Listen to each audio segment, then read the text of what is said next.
الله أكبر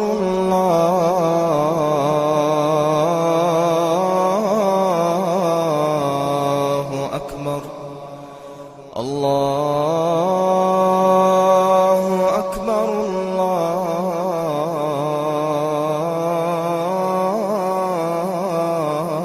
الله أكبر. إن الحمد لله نحمده ونستعينه ونستغفره ونعوذ بالله من شرور أنفسنا ومن سيئات أعمالنا من يهده الله فلا مضل له ومن يضلل فلا هادي له وأشهد أن لا إله إلا الله وحده لا شريك له وأشهد أن محمدا عبده ورسوله أما بعد فإن خير الحديث كتاب الله وخير الهدي هدي محمد صلى الله عليه وسلم وشر الأمور محدثاتها وكل محدثة بدعة وكل بدعة ضلالة وكل ضلالة في النار. رب اشرح لي صدري ويسر لي أمري واحلل عقدة من لساني يفقهوا قولي. رب أعوذ بك من همزات الشياطين وأعوذ بك رب أن يحضرون. اعوذ باللہ السمیع العلیم من الشیطان الرجیم. ربنا لا تجعلنا فتنة للذین کفروا واغفر لنا ربنا انک انت العزیز الحکیم. یہ سورۃ الممتحنہ کی آیت نمبر 5 ہے، جس میں یہ دعا کی گئی ہے ربنا لا تجعلنا فتنة للذین کفروا. اے اللہ ہمیں ان لوگوں کے لیے فتنہ نہ بنا دے جو کہ کافر ہیں. واغفر لنا، اور ہماری مغفرت و بخشش فرما. ربنا انک انت العزیز الحکیم، اے اللہ تو بڑا ہی حکمتوں والا اور غالب ہے. یہ دعا حضرت ابراہیم خلیل علیہ السلام نے اپنے عہد میں اپنے زمانے میں مانگی، اور اللہ سے یہ مانگا کہ اے اللہ ہمیں کافروں کے لیے فتنہ نہ بنا. اور ایسی ہی دعا، اسی سے ملتی جلتی دعا حضرت موسیٰ علیہ السلام نے بھی فرمائی. ان کی دعا سورہ یونس کی آیت 85 میں ہے. بالکل قریبی الفاظ ہیں، ربنا لا تجعلنا فتنة للقوم الظالمین. اے اللہ ہمیں ظالم قوم کے لیے فتنہ نہ بنا دے. اور ظالم قوم کے لیے فتنہ نہ بنا. ابراہیم خلیل علیہ السلام بھی دعا مانگ رہے ہیں، حضرت موسیٰ علیہ السلام بھی دعا مانگ رہے ہیں. اور یہ دونوں نبی عام انبیاء میں سے نہیں ہیں، بلکہ اولو العزم من الرسل، وہ 5 رسول جن کو اللہ نے اولو العزم عظیمت والے رسول قرار دیا ہے، یہ ان 5 میں سے. میں نے یہاں ذکر کیا تھا کہ نبی صلی اللہ علیہ وسلم کی بعض احادیث سے پتہ چلتا ہے کہ انبیاء کی تعداد 1,00,000 اور کم و بیش 24,000 ہے. 1,24,000 انبیاء میں سے 313 یا 314 رسول ہیں. اور ان 313 یا 314 رسولوں میں سے 5 رسول وہ ہیں جو کہ اولو العزم من الرسل ہیں. وہ 5 کون کون سے ہیں؟ حضرت نوح علیہ السلام، حضرت ابراہیم خلیل علیہ السلام، حضرت موسیٰ علیہ السلام، عیسیٰ علیہ السلام، اور محمد رسول اللہ صلی اللہ علیہ وسلم. ان 5 رسولوں میں سے یہ 2 اولو العزم من الرسل، ایک ابراہیم خلیل جن کو جد الانبیاء کہا گیا، سارے نبیوں کے دادا. حضرت ابراہیم علیہ السلام کے بعد جتنے بھی نبی آئے ہیں سارے ابراہیم علیہ السلام کی اولاد سے. نبی صلی اللہ علیہ وسلم کو چھوڑ کر باقی سارے نبی حضرت اسحاق علیہ السلام جو کہ سگے بھائی ہیں حضرت اسماعیل خلیل کے، اسماعیل ذبیح کے. ابراہیم کے 2 بیٹے حضرت اسماعیل اور حضرت اسحاق. حضرت اسحاق کی اولاد سے مسلسل انبیاء کا سلسلہ چلتا آیا یہاں تک کہ عیسیٰ علیہ السلام بھی انہی کی اولاد سے ہے، اور حضرت اسماعیل علیہ السلام کی اولاد سے ہمارے نبی سے پہلے کوئی نبی نہیں آیا، لیکن سب سے آخر میں سب سے اعلیٰ نبی آئے تو حضرت اسماعیل علیہ السلام کی اولاد سے آئے، لیکن اسحاق علیہ السلام اور اسماعیل علیہ السلام دونوں ہی حضرت ابراہیم کی اولاد ہیں۔ اسی وجہ سے حضرت ابراہیم خلیل کو کہا جاتا ہے جد الانبیاء، انبیاء کے باپ دادا، تمام انبیاء انہی بزرگ کی اولاد میں سے۔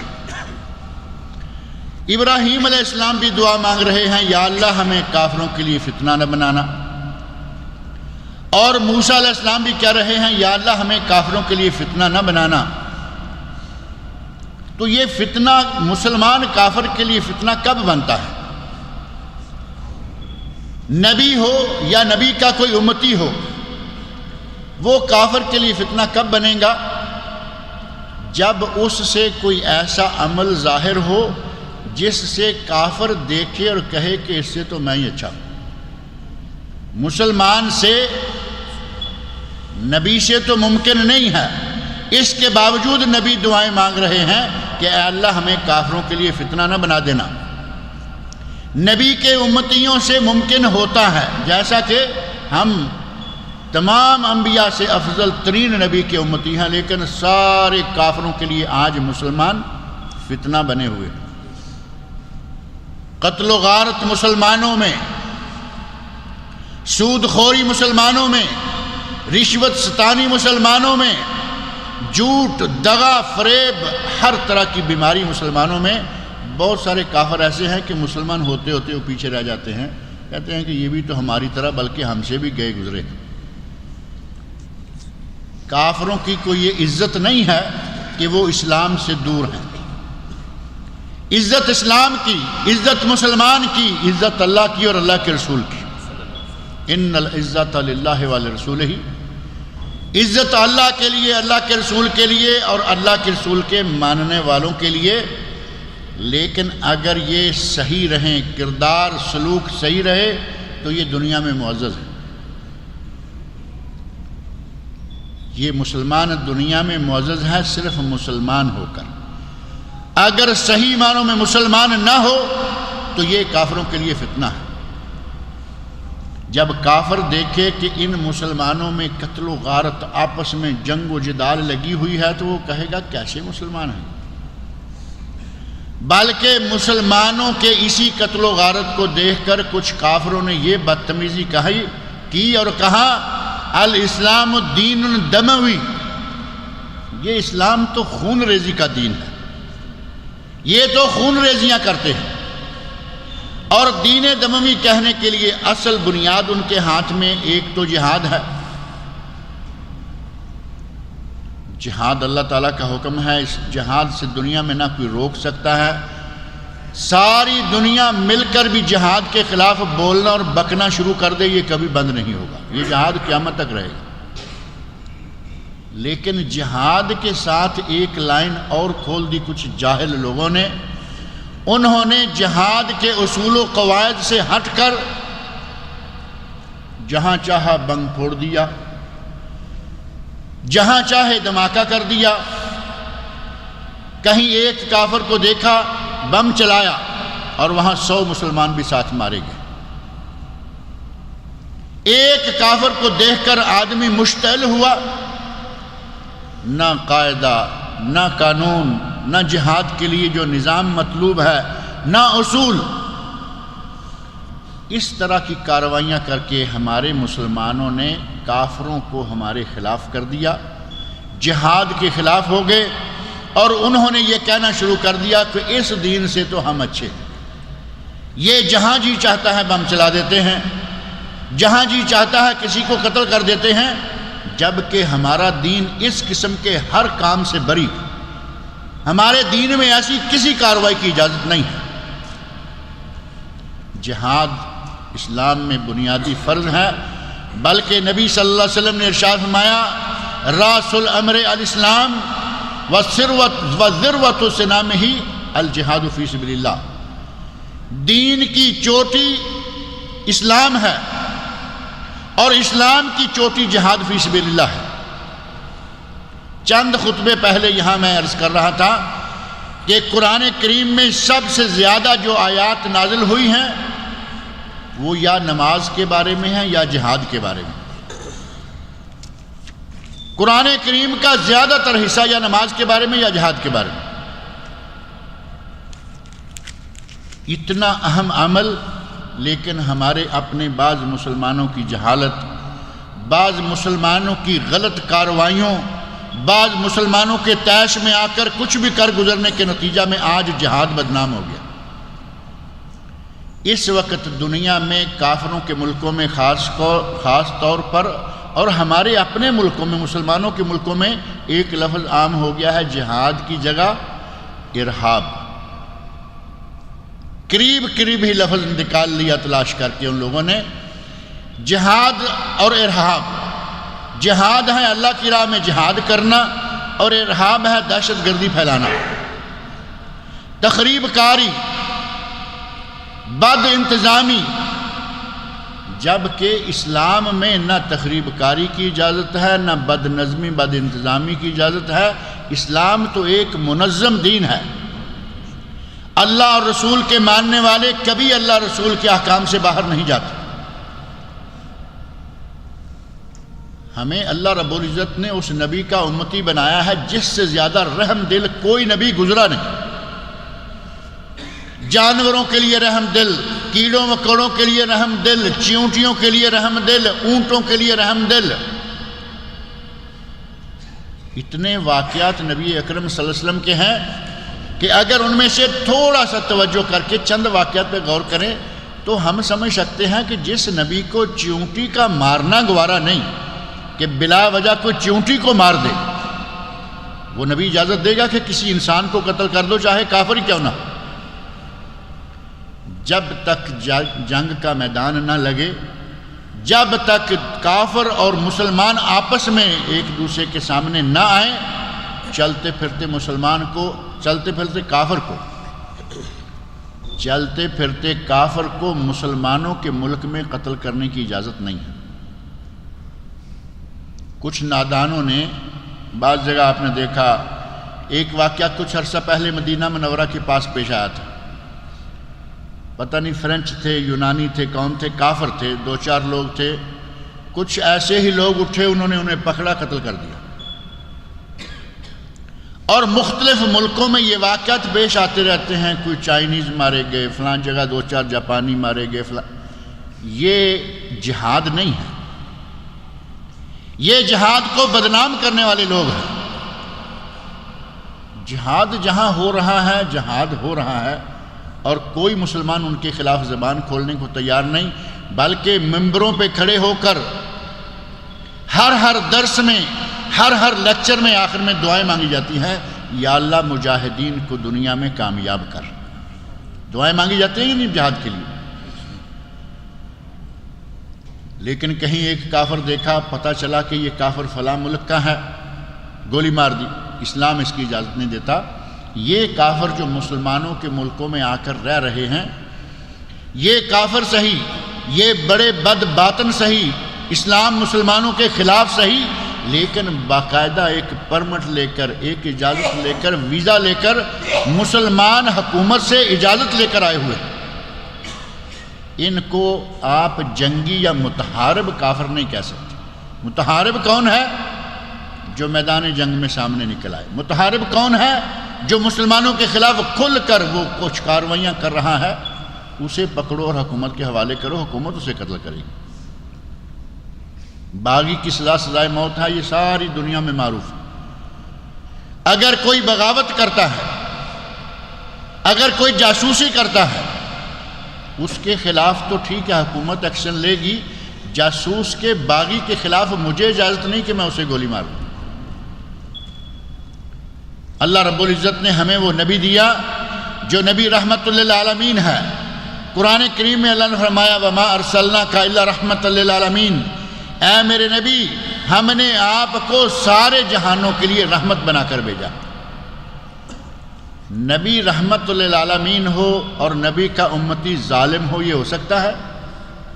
وہ امتی نہیں ہو سکتی، یا پھر وہ پٹڑی سے اترا ہوا امتی ہے، راہ راست سے بھٹکا ہوا امتی ہے۔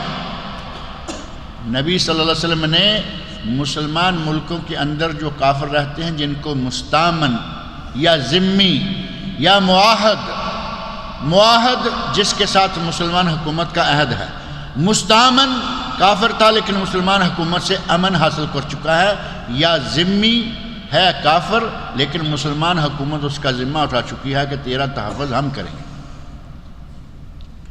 ان میں سے کسی کو قتل کرنا نبی اکرم صلی اللہ علیہ وسلم نے جائز قرار نہیں دیا، بلکہ سختی کے ساتھ منع کیا۔ ہے کافر، صحیح حدیث میں نبی صلی اللہ علیہ وسلم ارشاد فرماتے ہیں من قاتل معاہدا لم یرح رائحۃ الجنہ، جس نے کسی معاہد کو، ذمی کو، مستامن کو قتل کر دیا وہ جنت کی خوشبو تک نہیں سونگے گا۔ جنت کی خوشبو جو جنت سے 40 سال کی مسافت پہلے سے آ رہی ہے، فرمایا کہ وہ جو کسی معاہد کو مسلمان ملک کے اندر امن حاصل کیے ہوئے کافر کو قتل کر دیتا ہے بلا وجہ، وہ جنت کی خوشبو تک نہیں پائے گا۔ اسلام تو امن کا دین ہے، اسلام تو عدل کا دین ہے، اسلام سکون کا دین ہے، امن و آشتی، امن و سلامتی اسلام کا مطلوب ہے۔ اور امن کی اتنی تعریف کی ہے اللہ کے رسول صلی اللہ علیہ وسلم نے، حدیث میں آتا ہے، آپ ارشاد فرماتے ہیں من اصبح آمنا فی سربہ، جس نے صبح کی اور وہ اپنے گھر میں پرامن ہے، اسے کسی کا کوئی خطرہ نہیں ہے، مسلمان حکومت میں ہے اور پرامن ہے۔ وَعِنْدَهُ قُوتَ يَوْمِهِ مَنْ أَصْبَحَ آمِنًا فِي سِرْبِهِ وَمُعَافًا فِي جِسْمِهِ۔ وَعِنْدَهُ قُوتُ يَوْمِهِ، جو اپنے گھر میں پرامن صبح اٹھا، جسمانی اعتبار سے وہ تندرست و توانا اور صحت مند ہے، اور اس کے پاس ایک دن کی روٹی ہے، ایک دن کے لیے 2 وقت کا کھانا اس کے پاس ہے، فَكَأَنَّمَا ہِیزَتْ لَهُ الدُّنْيَا بِحَذَافِیرِہَا، وہ آدمی اس طرح ہے کہ جیسے ساری دنیا کی نعمتیں اس کے گھر میں جمع ہیں۔ اب اس کو کیا ملا ہے؟ امن و امان، اور دوسری چیز ایک دن کی روٹی اور جسم میں تندرستی۔ آپ اندازہ کریں کہ اللہ کے فضل و کرم سے سب تندرست و توانا ہے۔ یہ چھوٹی موٹی چیزیں ہوتی رہتی ہیں، نزلہ، زکام، کھانسی، قومی نشان ہمارا جیسا کہ معروف ہے، یہ عام باتیں ہیں، نزلہ ہو گیا، زکام ہو گیا، کھانسی ہو گئی، گھٹنے میں درد ہو گئی، کمر میں درد ہو گئی، یہ معمولی چیز۔ اللہ تعالیٰ جن کو یہ ہیں ان کو بھی شفائے کاملہ عاجلہ عطا فرمائے، تندرست ہیں، چلتے ہیں، پھرتے ہیں، صحت ہے۔ اور نبی صلی اللہ علیہ وسلم فرماتے ہیں وَعِنْدَهُ قُوتَ يَوْمٍ، اس کے پاس ایک دن کی غذا موجود ہے۔ ایک دن کی غذا کتنی چاہیے؟ $4 ملین۔ ہمارے پاس ملینر بھائی الحمدللہ موجود ہیں، ملینوں بینکوں میں پڑے ہیں، ملینوں کی فیکٹریاں چل رہی ہیں، اور پریشان ہے ابھی بھی۔ اللہ کے نبی فرماتے ہیں ایک دن کی روٹی، اور ایک دن کی روٹی اگر نبی صلی اللہ علیہ وسلم کے زمانے کی روٹی سوچیں جو اس وقت ملتی تھی تو 3 وقت کا کھانا نہیں ہوتا تھا، سارے دن میں یا صبح کھا لیا یا شام کھا لیا، اتنا ہی کھانا ہوتا تھا۔ لیکن ہم تین کھانے لے لیتے ہیں۔ ہمیں 4 پائی سے اٹھتے ہوئے ناشتہ بھی چاہیے، ایک مرتبہ دوپہر کو 1 بجے، 2 بجے، 3 بجے، جیسے جیسے کسی کی ڈیوٹی ختم ہوتی ہے، 1 مرتبہ کھانا چاہیے، اور 1 مرتبہ شام کو عشاء کے بعد پھر کھانا چاہیے۔ ہمیں کم از کم یہ 3 جو ہیں یہ مین میل ہمارے، اگر 3 بھی لے لیں گے تو کتنا بن جائے گا؟ نبی صلی اللہ علیہ وسلم فرماتے ہیں کہ ایک دن کی روٹی اس کے پاس ہے، تندرستی اسے موجود، اس کے پاس ہے، صحت تندرستی ہے، اور پرامن صبح اٹھا۔ ہم اپنے گھروں میں پرامن ہیں یا نہیں؟ الحمدللہ اپنے ملکوں میں بھی پرامن ہے، اور یہاں تو دنیا بھر کا امن موجود ہے۔ سعودی عرب دنیا بھر کا سب سے پرامن ملک، صبح اٹھیں، رات اٹھیں، دن کے وقت گاڑی چلائیں، رات کو چلائیں، مشرق جائیں، مغرب جائیں، شمال جائیں، جنوب جائیں، کہیں بھی جائیں، آپ کو 24 گھنٹے میں کہیں راستے میں خطرہ نہیں ہوگا کہ مجھے یہیں کو بندوق والا روک کے پکڑ نہ لے۔ 24 گھنٹے پر امن ہے۔ کیا اللہ کی نعمتوں میں کوئی کمی ہے ہمارے یہاں؟ کوئی کمی نہیں۔ اللہ رب العزت کی ساری نعمتیں ہمیں میسر ہیں۔ ان نعمتوں کا شکر ادا کرنے کی بجائے کچھ جاہل لوگوں نے یہ رویہ اپنا لیا، وہاں یہ کر دیا، وہاں یہ کر دیا۔ نتیجہ کیا؟ ساری نعمتیں ہمیں حاصل ہیں اور کافر کی زبان ہمارے خلاف کھل رہی ہے، وہ ہمیں بدنام کر رہے ہیں، یہ دموی ہیں، یہ خون ریز قوم ہے، خون خرابہ کرتی رہتی ہے، جبکہ نبی صلی اللہ علیہ وسلم نے ہمیں جو تعلیمات دی ہیں ان میں یہ چیزیں آتی نہیں۔ ہمیں کافروں کو اپنے خلاف نہیں کرنا چاہیے، ہنسانا نہیں چاہیے۔ انبیاء کرام اتنے عظیم المرتبت ہیں۔ ربنا لا تجعلنا فتنة للذین کفروا، اے اللہ ہمیں کافروں کے لیے فتنہ نہ بنا۔ انبیاء دعائیں مانگ رہے ہیں اور ہم سارا کچھ ہوتے سوتے اپنے آپ کو کافروں کے لیے فتنہ بنائے چلے جا رہے ہیں۔ اللہ رب العزت نے امت اسلامیہ کو وہ نبی دیا جس نبی کے دل میں اتنی رحمت ہے کہ اتنی رحمت آدم علیہ السلام سے لے کر قیامت تک کسی انسان کے دل میں جمع نہیں ہوتی۔ اس نبی کا امتی یہ غلط سلط حرکتیں کرے تو یہ اچھی نہیں لگتی۔ نبی اکرم صلی اللہ علیہ وسلم نے تو بلکہ قرآن کریم میں ایک چلتے پھرتے انسان کو قتل کرنا وہ تو بڑی بات کی بات ہے۔ قرآن نے تو ماں کے پیٹ میں ابھی بچہ ہے اسے قتل کرنے کی اجازت نہیں دی۔ لا تقتلوا اولادکم خشیۃ املاق، قرآن میں اللہ نے فرمایا کہ کہیں فقر اور غربت کے ڈر سے اپنے بچوں کو قتل نہ کر دینا۔ یہ بچہ پیدا ہو گیا تب قتل کرے، جیسے کہ عہد جاہلیت میں لڑکیوں کو قتل کیا جاتا تھا، وہ بھی اس میں شامل ہے۔ اور اگر پتہ چل جائے کہ ماں کے پیٹ میں بچی ہے اور ہمیں بچی نہیں چاہیے، ابارشن، یہ بھی قتل ہے۔ اور یہ ابارشن اب بے شمار ہو رہے ہیں، سینکڑوں نہیں، ہزاروں نہیں، لاکھوں کی تعداد میں، ایک سال میں لاکھوں ابارشن۔ پتہ چلا لڑکی ہے ابارشن، پتہ چلا لڑکی ہے ابارشن۔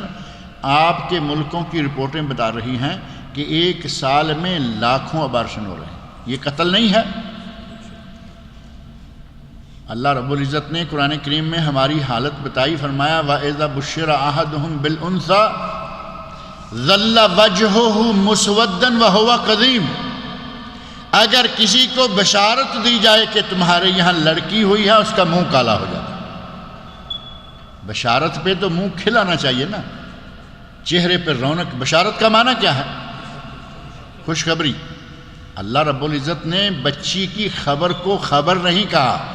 وَإِذَا بُشِّرَ أَحَدُهُم بِالْأُنثىٰ، اگر کسی کو بشارت دی جائے بچی کی، چاہیے یہ تھا کہ چہرہ سرخ ہو جائے، تمتما اٹھے، چمک اٹھے، خوشی کے ساتھ آدمی اس کے چہرے پر رونق آ جائے،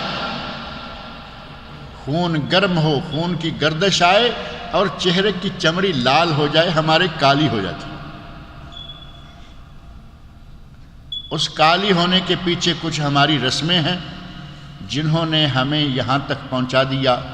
عہد جاہلیت میں کہا کرتے تھے کہ بچی آر ہے، کل کو کوئی میرا داماد کہلائے گا، بھائی سمجھتا تھا کہ یہ مجھے ایک سالہ کہنے والا کوئی اٹھائے گا۔ یہ عجیب قسم کا ماحول بنا۔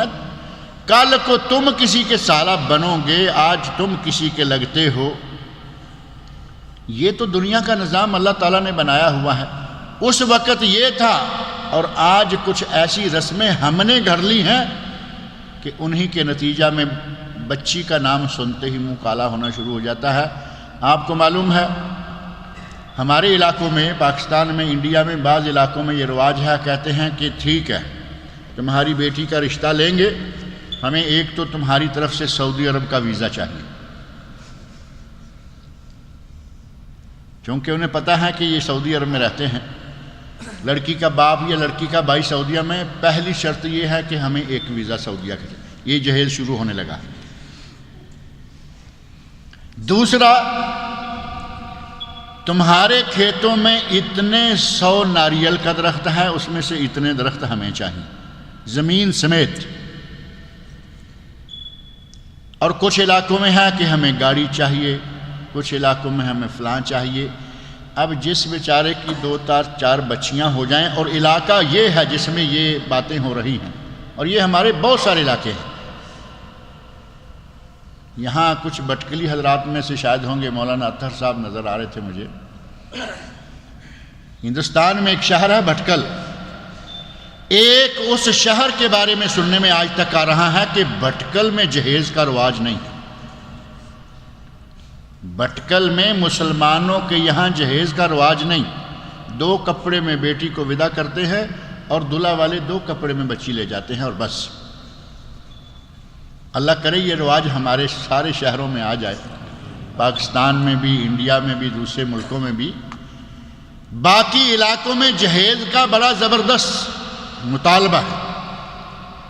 اب ان مطالبوں کو پورا کرنا، ایک بیٹی بیائی، دوسری بیائی، تیسری بیائی، آدمی بیچارہ 2-1 بیٹیوں میں بیانے میں بوڑھا ہو جاتا ہے۔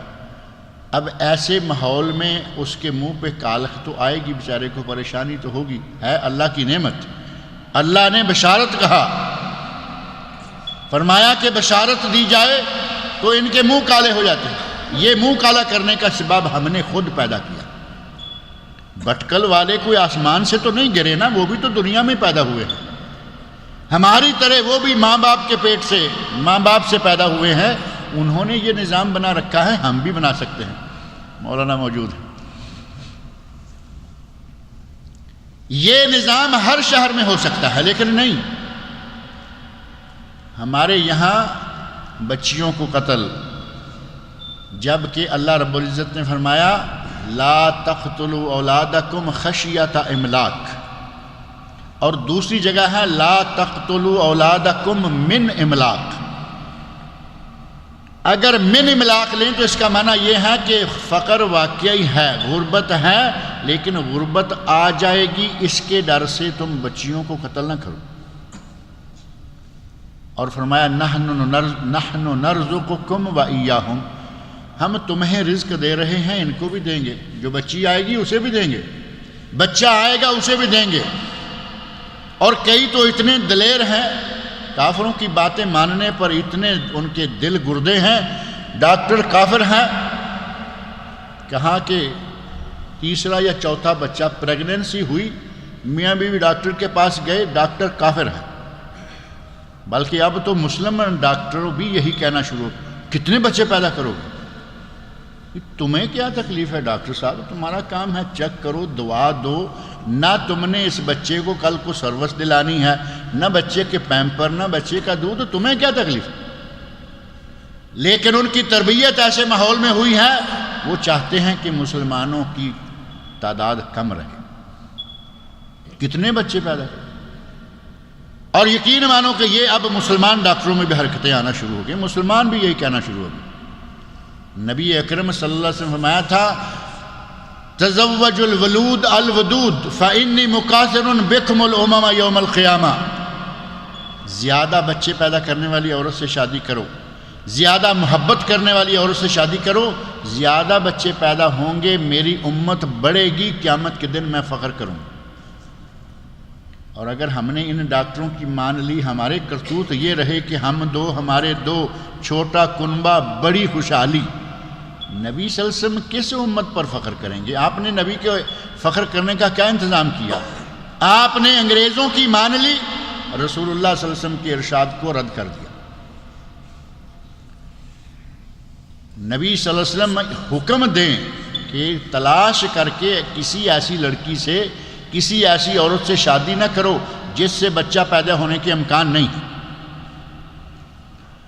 اور یہ کچھ چیزیں بڑی عام، نارمل، جانی پہچانی، انڈرسٹوڈ ہیں کہ جس گھر میں پہلے سے آپ کو معلوم ہے کہ لڑکی کے بھائی بہن 5، 7، 10 بہن بھائی ہیں، شادی کر لو، کیونکہ اللہ اسے آگے بھی 5، 7، 10 بچے دے گا۔ اور کچھ پہلے سے معروف ہے یہ جی ایک ہی بھائی ہے، اس کا باپ بھی ایک ہی بھائی تھا، کہیں ایک ہی بہن ہے، اس کی ماں بھی ایک ہی بہن تھی، پتہ ہوتا ہے نا فیملیوں میں۔ نبی صلی اللہ علیہ وسلم فرماتے ہیں زیادہ بچے پہ، اور یہ آپ دیکھ سکیں گے ماحول کے اندر۔ غرض یہ کہ آج ہم کافروں نے دیکھے ہمیں لگا دیا بچے کم پیدا کرو، خود ابھی حال ہی میں خبریں آ رہی ہیں بعض ملکوں نے باقاعدہ انعام رکھے ہوئے ہیں کہ جو عورت زیادہ بچے پیدا کرے گی ہم اسے یہ اور یہ انعام دیں گے، زمین دیں گے، پلاٹ دیں گے، فلیٹ دیں گے، اور اس کے لیے جتنے بچے ہیں ان کی تربیت کی ذمہ داری اٹھائیں گے۔ کافر ملکوں نے اپنی عورتوں کو یہ سکھا دیا اور ہمیں اس طرف لگا دیا۔ ہمیں چھوٹا کنبہ رکھنے کے لیے انہیں معلوم ہے کہ یہ جتنے زیادہ ہوں گے اتنے ہی زیادہ مجاہد بنیں گے،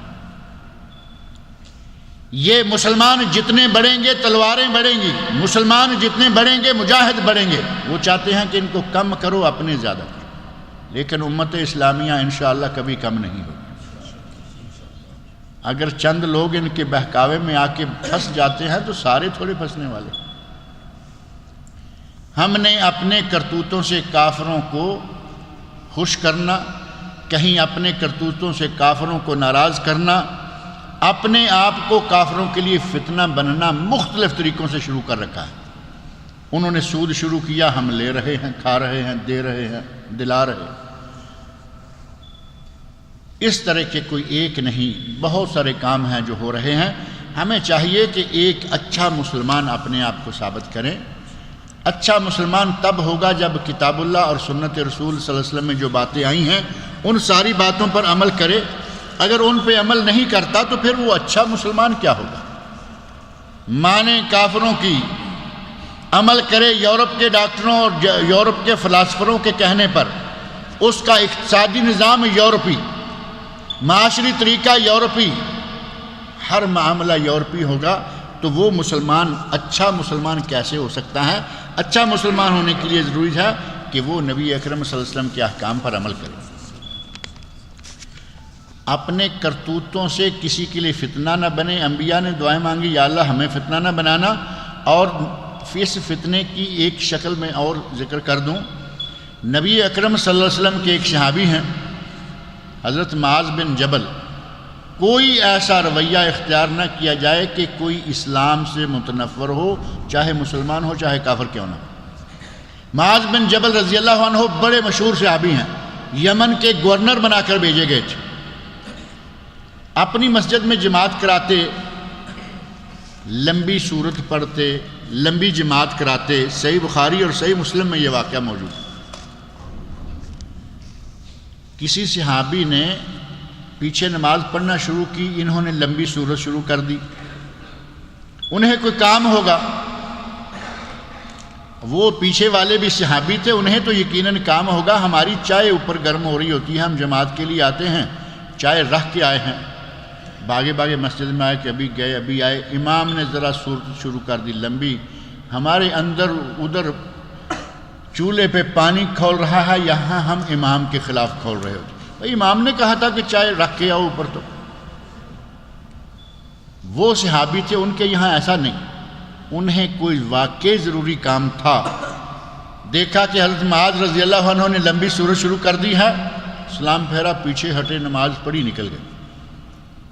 حضرت معاذ رضی اللہ عنہ کو پتہ چلا کہ یہ آدمی جماعت چھوڑ کر الگ سے نماز پڑھ کے چلا گیا ہے، تو فرمایا کہ یہ منافق ہو گیا ہے۔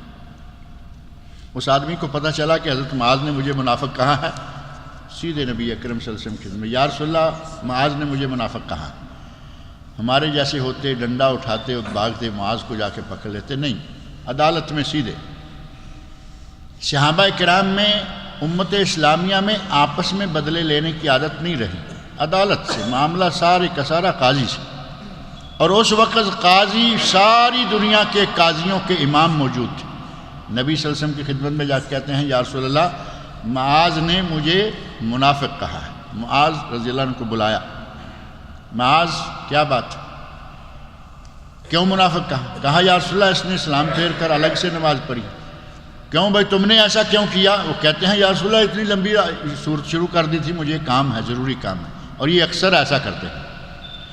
تو نبی صلی اللہ علیہ وسلم نے سلام پھیرنے والے کو کچھ نہیں کہا کہ تم نے ایسا کیوں کیا تھا، بلکہ حضرت معاذ رضی اللہ عنہ سے مخاطب ہو فرمایا یا معاذ آفتان انت، اے معاذ تو فتنہ پیدا کرنا چاہتا ہے، اے معاذ دوسروں کے لیے فتنہ بننا چاہتا ہے، لمبی رکعتیں پڑھو گے نمازی متنفر ہوں گے، یہ تو نمازی مسلمان ہیں اس لیے نمازی متنفر ہوں گے، اور اگر کوئی ایسے کرتوت کریں کہ کافر متنفر ہو تو وہ بات آگی نا انبیاء کرام والی، یا اللہ ہمیں فتنہ کافروں کے لیے نہ بنانا، کہیں ایسا نہ ہو کہ وہ کہیں کہ ہم ان سے اچھے ہیں۔ حضرت معاذ سے فرمایا آفتان انت یا معاذ، اے معاذ تو فتنہ پیدا کرنا چاہتا ہے، فتنہ بننا چاہتا ہے۔ اور ایسا ہی ایک واقعہ اور ہے صحیح بخاری مسلم میں، وہ بھی واقعہ ہے، اور اس میں حضرت ابو مسعود بدری رضی اللہ عنہ معروف صحابی ہیں، وہ کہتے ہیں کہ میں نے نبی صلی اللہ علیہ وسلم کو کبھی اتنا ناراض نہیں دیکھا جتنا اس دن ناراض دیکھا کہ آپ کو بتایا گیا کہ فلاں آدمی کچھ اس طرح کا کام کر رہا ہے، لوگ متنفر ہو رہے ہیں، تو نبی اکرم صلی اللہ علیہ وسلم نے ارشاد فرمایا یا ایھا الناس ان منکم منفرین، اے لوگو تم میں سے کچھ ایسے لوگ ہیں جو لوگوں کو نفرت دلا رہے ہیں، جو لوگوں کو متنفر کر رہے ہیں نماز سے، جماعت سے، مسلمانوں سے۔ حضرت ابو مسعود بدری رضی اللہ عنہ فرماتے ہیں یہ ابن مسعود رضی اللہ عنہ نہیں ہے، ایک ہیں حضرت عبداللہ بن مسعود، یہ ہیں حضرت ابو مسعود بدری، کہتے ہیں کہ میں نے اتنا ناراض کبھی نبی صلی اللہ علیہ وسلم کو نہیں دیکھا جتنا اس وقت ناراض ہوئے کہ کوئی آدمی دوسروں کے لیے فتنہ بن رہا ہے۔ اور ہمارے بہت سارے کرتوت میرے بھائی ایسے ہیں کہ ہم کافروں کے لیے فتنہ، مسلمانوں کے لیے فتنہ، ائمہ کرام کے لیے خاص طور پر اس میں ایک خاص ہدایت ہے،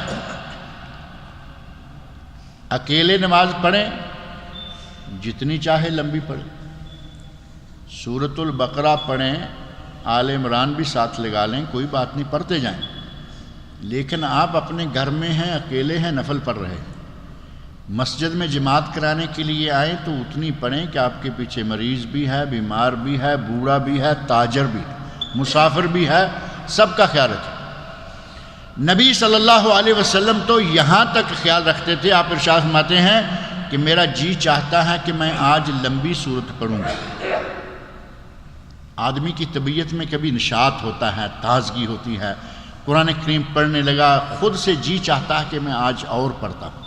آپ فرماتے ہیں کہ میرا جی چاہ رہا ہوتا ہے کہ میں آج لمبی تلاوت کروں گا، اتنے میں مجھے عورتوں کی طرف سے بچے کے رونے کی آواز آتی ہے، میں فوراً جماعت کو مختصر کر کے مختصر سی صورت پڑھ کے نماز کو ختم کر دیتا ہوں، کیونکہ مجھے معلوم ہے کہ بچے کے رونے سے اس کی ماں پر کیا گزرے گی۔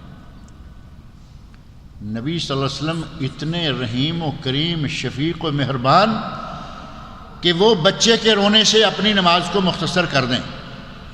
ہمارا مولوی اکیلا نماز پڑھے تو انا طعیناک الکوثر، اور مسجد میں آ جائے تو یاسین شروع کر دے کہ آج میں یہ پوری کروں گا، یہ تو متنفر کریں گے لوگوں کو، پیمانے الٹ دیے۔ نبی فرما رہے ہیں کہ جب اکیلے پڑھو تو جتنی چاہے لمبی پڑھو، جماعت کراؤ تو چھوٹی، ہم جماعت کرائیں تو لمبی، اکیلے پڑھتے ہیں تو کل ہو والا۔ متنفر کرنے کا کوئی رنگ نبی صلی اللہ علیہ وسلم کو پسند نہیں، وہ قتل ہو یا جماعت کا لمبا کرانا۔ دیکھو یہ کتنا اچھا کام ہے، قتل تو بہت غلط کام ہے، یہ تو کتنا اچھا کام ہے کہ جماعت کرا رہے ہیں، نماز پڑھا رہے ہیں، قرآن کریم کی تلاوت کر رہے ہیں، لیکن اگر رکعات کو لمبا کریں گے لوگ متنفر ہوں گے، نبی صلی اللہ علیہ وسلم کو پسند نہیں۔ اللہ تعالی ہمیں وہ کردار، وہ سلوک، وہ عمل اختیار کرنے کی توفیق عطا فرمائے کہ لوگ ہم سے متنفر نہ ہوں، لوگ مسلمانوں سے اور کافر مسلمانوں سے، کوئی کسی سے متنفر نہ ہو۔ اللہ تعالیٰ مجھے اور آپ سب لوگوں کو نیک عمل کی توفیق عطا فرمائے۔ یہ ایک سی ڈی ہے، بلکہ 2 DVD ہیں، جن میں اللؤلؤ والمرجان کے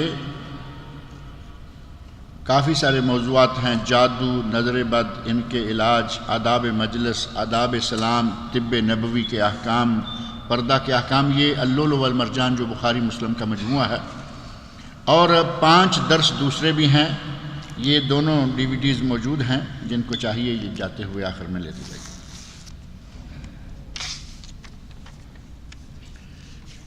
کہتے ہیں کہ میرا نام ابو بکر ہے، میری خالہ کا کل انتقال ہوا ہے، دعا کریں کہ اللہ تعالیٰ ان کی خالہ کی مغفرت فرمائے، ان کی بشری کوتاہیوں کو اللہ تعالیٰ معاف کرے، اللہ تعالیٰ ان کو جنت الفردوس میں اعلیٰ مقام عطا فرمائے۔ اور یہ لکھا ہے کہ ہمارے ایک عزیز کی آج تدفین ہے، یعنی وہ بھی فوت ہو گئے ہیں، ان کے لیے بھی دعا کریں کہ اللہ تعالیٰ ان کی مغفرت فرمائے، ان کی بشری کوتاہیوں کو اللہ تعالیٰ معاف کرے، اللہ تعالیٰ ان کو جنت الفردوس میں اعلیٰ مقام عطا فرمائے، اور جو ان کے وارث لوگ ہیں اللہ تعالیٰ ان کو صبر و ہمت عطا فرمائے۔ اور صبح ایک ٹیلی فون پاکستان سے آیا تھا، یہیں سے وہ صاحب گئے ہوئے ہیں قبر سے ہی، انہوں نے کہا کہ ان کی بیٹی بہت بیمار ہے، اس کے لیے بھی شفا کی دعا کریں۔ بیٹی کا نام عائشہ عبد المجید خان، اللہ تعالیٰ عائشہ کو شفاء کاملہ عاجلہ عطا فرمائے، اور جتنے بھی بیمار ہیں اللہ تعالیٰ سب بیماروں کو تندرستی اور صحت عطا فرمائے۔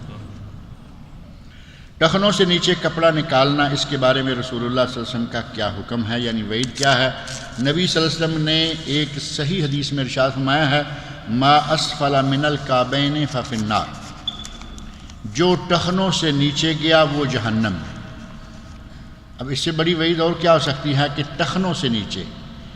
ہماری عادت ہے کہ پتلون بھی ٹخنوں سے نیچے، شلوار بھی ٹخنوں سے نیچے، پاجامہ بھی ٹخنوں سے نیچے، تہبند بھی ٹخنوں سے نیچے، لاچا، دھوتی، جو کچھ بھی ہے ٹخنوں سے اوپر کرتے چلتے ہوئے ہمیں شرم آتی ہے۔ سمجھتے ہیں کوئی کہے گا کہ یہ کیا نیچے سے ٹخنے یا پاؤں ننگے؟ پاؤں ٹخنے ننگے نہیں رکھنے، نہ رکھیے، جرابیں پہن لیجئے نا، پاؤں اور ٹخنے ڈھک جائیں گے۔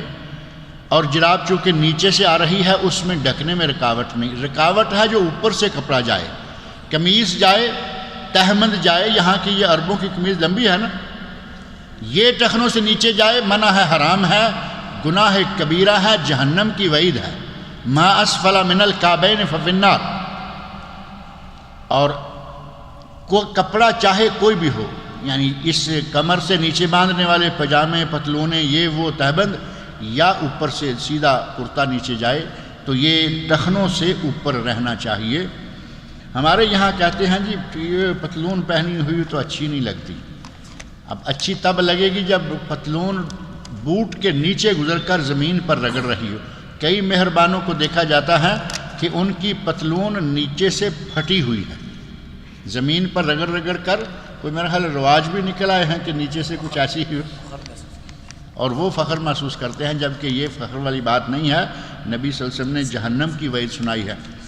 اب رہا کئی لوگ یہ کہتے ہیں کہ نہیں وہ منع تب ہے جب تکبر کے ساتھ کرے، میں تکبر کے ساتھ نہیں کرتا، یہ سوائے تکبر کے ہوتا ہی نہیں۔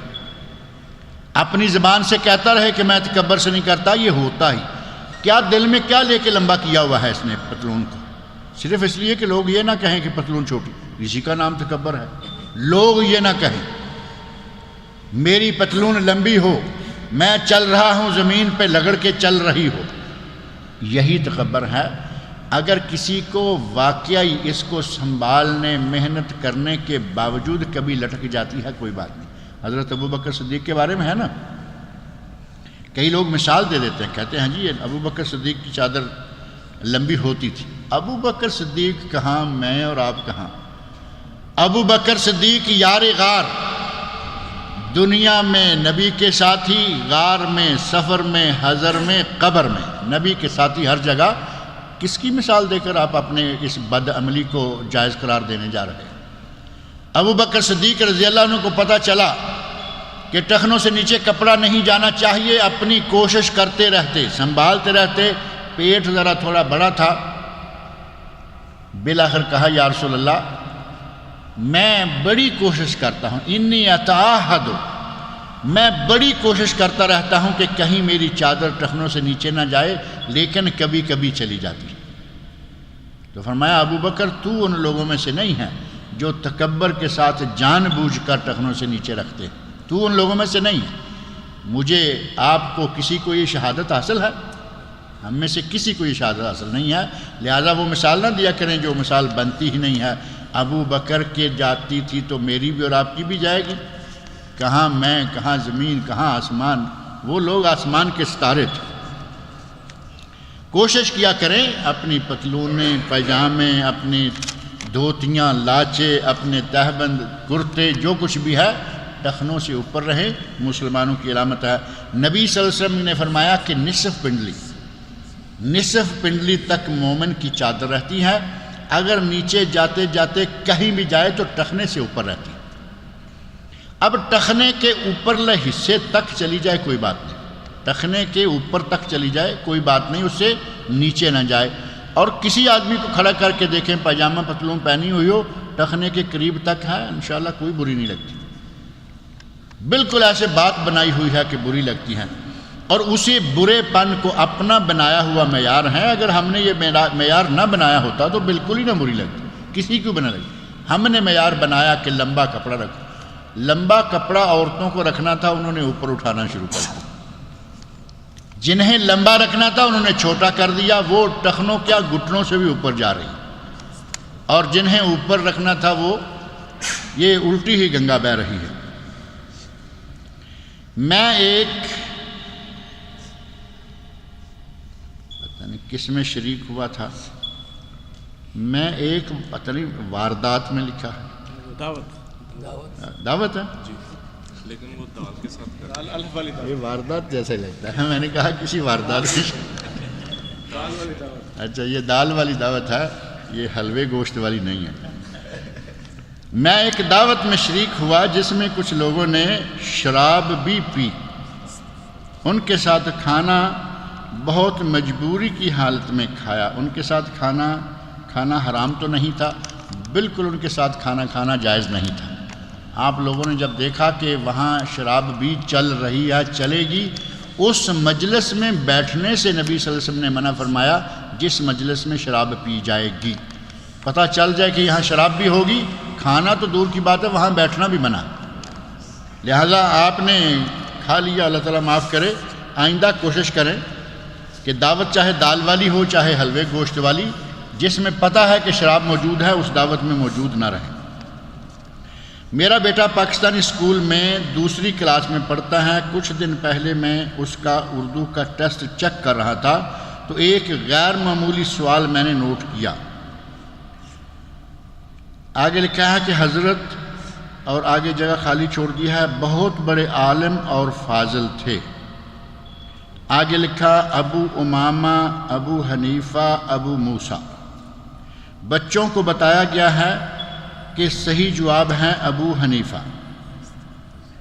آپ سے درخواست ہے کہ ایسے اداروں کو نصیحت فرمائیں کہ یہ ہمارے بچوں کو لاشعوری میں کون سا شعور، ہمارے بچوں کے لاشعور میں کون سا شعور بٹھا رہے ہیں۔ یہ ایسے کچھ بے ہدایت ماسٹر بھی ہیں، اللہ تعالیٰ ماسٹروں کو بھی ان کو ہدایت عطا فرمائے، ایسے کچھ ہیں، سارے نہیں ہیں، جن کو یہ توفیق نہیں ہوتی کہ وہ اگر کہیں نصاب غلط بن کر آ گیا ہے تو اسے بچوں کے سامنے اصلاح کر کے بتا دیں، نصاب میں غلطی آ گئی، نصاب ہمارے پاکستان انڈیا سے بن کے یہاں آتے ہیں، غلطی آ گئی، ٹیچر کا کام ہے کہ وہ اس کی اصلاح کر دے۔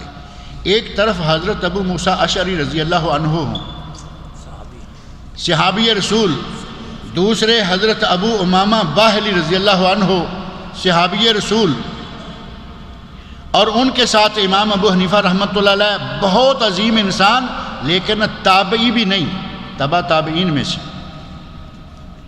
صحیح ترین تاریخی تحقیق کی روح سے امام ابو حنیفہ رحمۃ اللہ علیہ تابعی نہیں، انہوں نے کسی صحابی کو نہیں دیکھا، بلکہ تابعین میں سے تابعین کو دیکھا، یہ تبع تابعین میں سے ہیں۔ یہ پھر وہی بات آ گئی کہ کہاں آسمان اور کہاں زمین۔ وہ لاکھ عالم تھے، لیکن صحابہ کے مقابلے میں کسی کو لے آنا، اللہ تعالی ہمارے نصاب بنانے والوں کو بھی ہدایت عطا فرمائے۔ یہ لاشعوری طور پر اپنے طالب علموں کو صحابہ کے خلاف کرنے کی سازش ہے۔ خود بھی شاید ماسٹر کو پتہ نہیں کہ میں کیا کر رہا ہوں، لکھا ہوا آیا چلا دیا۔ آپ نے کوئی رنگ اختیار کرنا ہے تو آپ ائمہ میں سے ائمہ کو لے لو کہ ان میں سے بڑا امام کون تھا، مقابلہ صحابی کے ساتھ، اب چاہے علم کے نام سے کریں یا کسی نام سے کریں۔ اور ایسی بدتمیزیاں حضرت ابو ہریرہ رضی اللہ عنہ کے بارے میں بعض لوگوں نے بڑی کھل کھلا کے کی، کہا کہ وہ غیر فقیہ صحابی تھے۔ صحابی رسول ہزاروں حدیثوں کا راوی، کسی صحابی کی اتنی حدیثیں نہیں ہیں، کوئی صحابی اتنی حدیثوں کا راوی نہیں ہے جتنی حدیثیں حضرت ابو ہریرہ رضی اللہ عنہ۔ اور یہ بد زبانیاں کرتے ہیں ان کے بارے میں اور کہتے ہیں کہ ابو ہریرہ رضی اللہ تعالی عنہ فقیہ نہیں تھے۔ آج تم فقیہ ہو، جنہیں یہ توفیق نہیں ہے کہ پورے اپنی زندگی میں 40 یا 50 سے زیادہ حدیثیں یاد کر لو، یہ توفیق نہیں ہے، اور حضرت ابو ہریرہ رضی اللہ عنہ کے بارے میں اتنی لمبی زبان کر کے کہنا کہ وہ فقیہ نہیں تھے۔ صحابی رسول کے بارے میں اس قسم کی زبان درازی جائز نہیں۔ وہ اللہ رب العزت کے خاص بندے رضی اللہ عنہم ورضوا عنہ، جن سے اللہ راضی ہو گیا، ان کے بعد کیا اور کیا ہے؟ اتنے بڑے سرٹیفکیٹ والے لوگوں کو بعد والے لوگوں کے ساتھ موازنے کرنا۔ اللہ نے عورت کو وراثت کا حقدار بنایا ہے۔ اکثریت مسلمانوں کی عورت کو وراثت میں حصہ نہیں دیتی، مرد نسل در نسل ان کے حق پر قابض رہتے ہیں۔ اس نسلی مقبوضہ وراثت کی شرعی حیثیت کیا ہے؟ وہ نسلی مقبوضہ ہو یا ایک ہی نسل میں مقبوضہ ہے، آج ہی اگر کوئی بھائی اپنی بہن کے حصے پہ قبضہ کیے ہوئے ہے، حرام ہے، ناجائز ہے۔ اللہ رب العزت نے قرآن کریم میں فرمایا سورہ نساء، لِلذَّكَرِ مِثْلُ حَظِّ الْأُنثَيَيْنِ، بھائی کو اگر 100 ملیں گے باپ کی جائیداد میں سے تو بہن کو 50، بھائی سے آدھا بہن کا۔ اور ہم بہن کو نہ تو اس کی شادی کر دی ہے نا، شادی کر دی، جو جہیز حرام تھا وہ دیا، اور جو حلال اس کا حق ہے وہ نہیں دے رہے۔ اب اندازہ کریں، جو حرام تھا وہ دے دیا، اور جو اس کا جائز شرعی قرآن و سنت کی روح سے حق بنتا ہے اس پہ سانپ بن کے بیٹھ گیا۔ یہ ناجائز ہے، یہ حرام ہے۔ یہ کہا گیا ہے نسلی مقبوضہ وراثت، یعنی نسل در نسل عورت کی وراثت پہ قبضہ ہو رہا ہے۔ یہ ہر نسل میں حرام رہے گا، اور جتنا بڑھتا رہے گا یہ حرام میں گناہ بڑھتا جائے گا۔ اور اگر پتہ چل جائے کہ میرے پاس میری بہن کا، میرے پاس میری پھوپھی کا، میرے پاس میری فلاں کا کوئی حصہ ہے، اسے چاہیے کہ آج ہی اس کو فارغ کرے۔ جس کو جب توفیق ملے، یہاں سے فوری طور پہ نہیں ہو سکتا، خبر دے دیں کہ میرا آپ لوگوں کے پاس حصہ ہے، میں انشاءاللہ آتا ہوں، آپ کا حصہ آ کے کلیئر کروں گا۔ اپنے معاملے کو صاف کریں۔ قبر میں نہ آپ کی بیٹی جائے گی، نہ بیٹا جائے گا، نہ بیوی جائے گی۔ ان تین کے لیے اکٹھا کر رہے ہیں نا، نہ بیوی، نہ بیٹا، نہ بیٹی، قبر میں آپ اکیلے ہوں گے۔ جن کے لیے دوسروں کے حق پہ ڈاکے ڈال رہے ہیں وہ قبر میں ساتھ نہیں جائے گا۔ نبی صلی اللہ علیہ وسلم فرماتے ہیں کہ تین چیزیں قبر تک جاتی ہیں، 2 واپس آ جاتی ہیں، 1 رہ جاتی ہے، مال، اعمال اور رشتہ دار۔ مال اور رشتہ دار تو واپس آ جاتے ہیں کیونکہ انہوں نے تب بانٹا تانٹی کرنی ہے نا آگے، وہ دونوں آ گئے، وہ پلاٹ میرا، وہ فلیٹ میرا، وہ 4 بیگھے زمین میری، وہ اتنے ایکڑ میرے، یہ تو آ کے وہ اپنا بانٹ تانٹ کریں گے۔ قبرستان میں کون بیٹھے گا؟ قبر میں کون جائے گا؟ کبھی آج تک کوئی کسی کے ساتھ گیا ہے؟ ہندوؤں نے ایک رسم بنائی ہے کہ شوہر مر جائے تو عورت کو جلا دو، وہ بھی بیچاری جانا نہیں چاہتی۔ اب دوسروں نے رسم بنا دی، ستی کی رسم جس کو کہتے ہیں، کہ شوہر مر جائے تو بیوی کو زندہ رہنے کا حق نہیں ہے، اسے بھی ساتھ ستی ہو جانا چاہیے۔ یہ جبرن ستی کر دیتے ہیں، ورنہ کوئی کبھی کسی کی قبر میں نہیں جاتا، اکیلا آپ نے اپنے اعمال لے کے جانے ہیں۔ لہٰذا بیٹی، بیٹے اور بیوی کے پیار میں یہ جو خاندانی اور نسلی مقبوضہ وراثتیں ہیں ان سے اپنے ہاتھ اٹھائیے، جن کا حق ہے وہ ان کو پہنچائیے۔ آج اسلام دنیا میں زوال پذیر ہے۔ ایک عام مسلمان کی ذمہ داریاں کیا ہیں؟ اپنے آپ کو سدھاریے، انشاءاللہ سب زوال ختم ہو جائیں گے۔ میں نے جب اپنا آپ سدھار لیا تو انشاءاللہ اسلام دوبارہ عزت حاصل کر لے گا۔ جب میں ہی ہر وقت اسی چکر میں رہتا ہوں کہ ان کا مال کیسے کھاؤں، اس کے میں کیسے، اپنے بھائیوں کے خلاف بد نظری، حسد، بغض، یہ اتنا اچھا مکان لے کے بیٹھا ہوا ہے، تمہیں کیا تکلیف ہے؟ اس نے محنت کی، کمایا، مکان بنایا، تم بھی بناؤ۔ دل ہی دل میں کرتے رہنا، کھولتے رہنا، اپنے آپ کو سنوار لیں، انشاءاللہ اسلام پہ یہ جو زوال بنا ہوا یہ ختم ہو جائے گا۔ اپنے آپ کو سنواریے، گھر والوں کو سنواریے، محلے والوں کو، جس کو جتنا جتنا حق پہنچتا ہے، جہاں جہاں کسی کا اثر و نفوذ ہے، اپنے حلقے میں اصلاح کیجئے، انشاءاللہ ٹھیک ہو جائے گا سب۔ حدیث میں آیا 3 آدمی جنت میں داخل نہیں ہوں گے، انہی میں سے ایک دیوس ہے، وضاحت کیجئے۔ دیوس وہ ہے جس کی بیوی کہے کہ میں تو ننگے منہ بازار میں جاؤں گی، مجھے تو سکرٹ چاہیے، پتلون پہنوں گی، برقع میں استعمال نہیں کر سکتی، اور یہ ساری باتیں مانتا جائے کہ ہاں جی ٹھیک ہے، برقع بھی نہ پہنو، پتلون میں لا کے دیتا ہوں، سکرٹ تم پہنا کرو، اور منی سکرٹ۔ یہاں خبر کے اندر ایک مرتبہ میں ایک دکان پر بیٹھا ہوا، میرے جان پہچان والے گھر کے بھی پڑوسی تھے، ٹیلر کی دکان۔ یقین مانے شرم آتی ہے بات کرتے ہوئے بھی، مجھے وہ ٹیلر صاحب جو ہیں وہ کہنے لگے کہ یہ سکرٹ ہے جو آلٹریشن کے لیے آئی ہے، وہ ایسے نکال کے اس نے ڈال دی۔ وہ سکرٹ میرا خیال ہے کہ اگر بڑی لمبی ہوگی نا تو یہ ایک بالشتہ نا، یہ اس کے اوپر ایسے رکھ لیں گے تو یہ شاید سائز بن جائے گا سکرٹ۔ 13-14 انچ وہ سکرٹ لمبی ہے۔ اب یہاں اگر اس سکرٹ کو باندھیں گے تو یہ کیا ڈھانپے گی اور کیا نہیں ڈھانپے گی، یعنی ران بھی آدھی نہیں ڈھانپ سکتی، وہ نیچے کی ساری ٹانگیں نمی۔ اور یقین مانے کہ وہ آدمی خود بھی ہنس رہا ہے، کہتا ہے کہ یہ ابھی اور چھوٹی ہونے کے لیے آئی ہے۔ 13 انچ کی سکرٹ، اور یعنی اس میں سے اور کوئی 1-8 انچ کاٹنا ہے۔ کیا ہو گیا زمانے کو، کیا ہو گیا غیرت کو، یہ مسلمانوں کے ماحول میں سارا، اور ایسا ہو رہا ہے۔ سعودی عرب میں بسا غنیمت ہے کہ جو کچھ کہیں اندر اندر ہوتا ہے، بازار میں آپ کو ایسا کوئی منظر الحمدللہ نظر نہیں آئے گا۔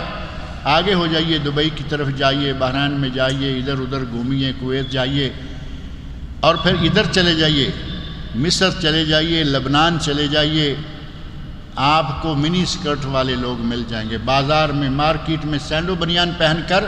ہمارا مرد ہوتے ہوئے ہر آدمی اپنی اپنی طبیعت کا ہے، یقین جانے کہ میرا جی نہیں چاہتا کہ میں بنیان پہن کر باہر گلی میں نکل جاؤں۔ کتنی جرت ہے ان عورتوں میں کہ سینڈو بنیان پہنی ہوئی مارکیٹ میں گھوم رہی، اوپر بنیان ہے، نیچے ہاف۔ اللہ رب العزت ان لوگوں کو ہدایت عطا فرمائے۔ کہتے ہیں کہ نصیحت فرمائیں، وضاحت فرمائیں۔ 3 آدمی جنت میں داخل نہیں ہوں گے، ان میں سے ایک یہ ہے جو دیوس ہے، دوسرا ہمیشہ کا شرابی ہے، تیسرا ماں باپ کا نافرمان ہے۔ دیوس کلیئر ہو گیا یا نہیں؟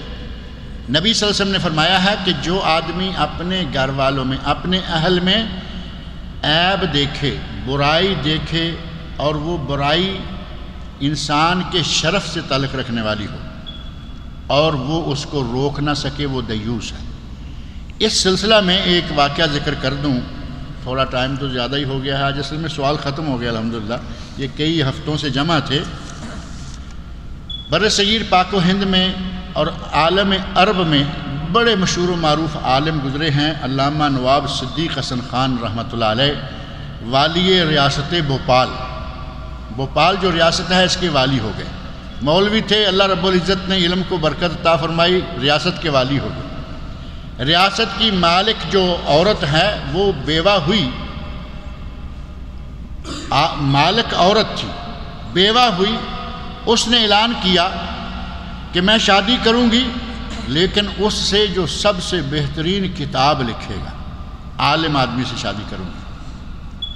علماء کرام نے کتابیں لکھیں، اللہ رب العزت نے عزت جسے دینی تھی، علامہ نواب صدیق حسن خان رحمۃ اللہ علیہ کی کتاب سب سے زیادہ پسند کی گئی، بورڈ نے اسے منتخب کر لیا، انہوں نے ان سے نکاح کر لیا۔ عالم بہت بڑے تھے، اس حکومت کے پیسے سے، اس نواب زادی کے پیسے سے انہوں نے دین کی پھر بڑی خدمت کی۔ نبی صلی اللہ علیہ وسلم کی خدمت میں حضرت خدیجہ رضی اللہ عنہا نے اپنا سارا مال رکھ دیا تھا کہ اب آپ جانیں، آپ کا کام جانیں۔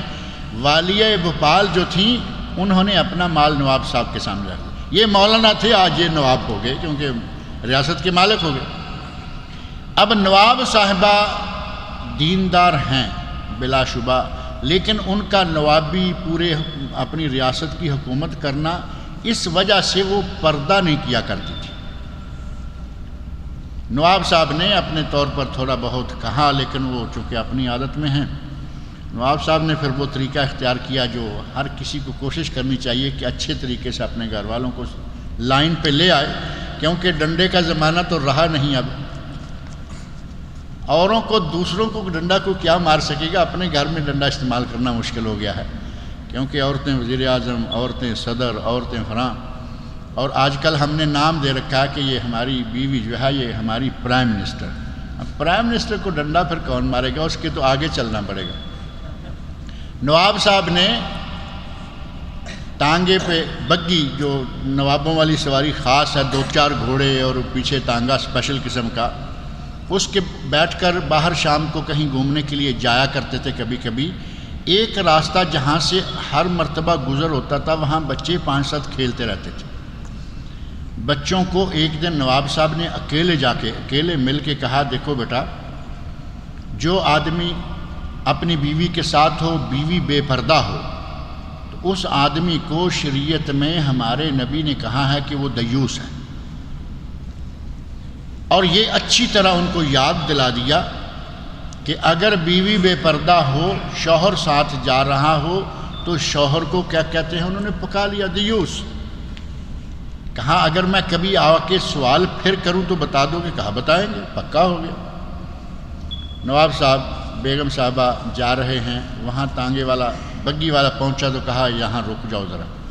روکا، بچوں کو آواز دی، بات سنو۔ بچے آ گئے، کہا کہ بچوں ایک سوال کرنا چاہتا ہوں۔ کہیے جی۔ سوال کیا کہ جس کی بیوی پردے سے نہ ہو اور شوہر کے ساتھ گھوم پھر رہی ہو، اس کو کیا کہتے ہیں؟ بچوں نے پکایا ہوا ہے کل پرسوں کا یہ ٹکا کے، انہوں نے کہا مولانا صاحب اس کو دیوس کہتے ہیں۔ جزاکم اللہ خیر۔ اس کو ڈرائیور کو کہا بھئی چلاؤ گاڑی، آگے نکل جاؤ۔ بیگم صاحبہ چونکہ دیندار تھیں ہی، بعض دفعہ ایسا ہوتا ہے کہ کوئی ایک گرہ ایسی ہے کہ وہ کھلتے ذرا وقت لگتا ہے، ٹھک سے گرہ کھل گئی، سمجھ گئی کہ میں تو بہت غلط جا رہی ہوں، عالم آدمی دیندار سے شادی کی ہے اور میں ابھی تک اس طرح ساتھ گھومتی ہوں۔ اس گاڑی کے ڈرائیور کو، بگی کے سائز کو کہا کہ واپس کر، وہیں سے واپس اور سیدھے گھر۔ وہ دن اور بعد کا دن کسی نے اس عورت کا چہرہ نہیں دیکھا۔ یہ دیوس ہے کہ جو اپنے گھر والوں کو اسلامی خاص طور پر پردے اور غیرت کے مسائل میں اپنی بات نہ منوا سکے، وہ دیوس ہے۔ اور پھر اس سے بڑا دیوس کون ہوگا جو جان بوجھ کے ننگی کر کے لے کے جائے بہو بیٹی۔ ایک تو ہے کہ بیوی مان نہیں رہتی، ایک ہے کہ یہ پردہ کرنے نہیں دیتا۔ ایسے لوگ موجود ہیں، بیوی چاہتی ہے پردہ کروں اور شوہر چاہتا نہیں کرنے۔ میرے دوست آئیں گے، ان کو تمہیں پانی دینا ہوگا، انٹرٹین کرنا۔ غیرت کہاں گئی انٹرٹین کروانے والوں؟ اپنی بیوی سے انٹرٹین کروانے دوستوں۔ اللہ تعالیٰ مجھے اور آپ سب لوگوں کو صحیح اسلام پر عمل کرنے کی توفیق دے۔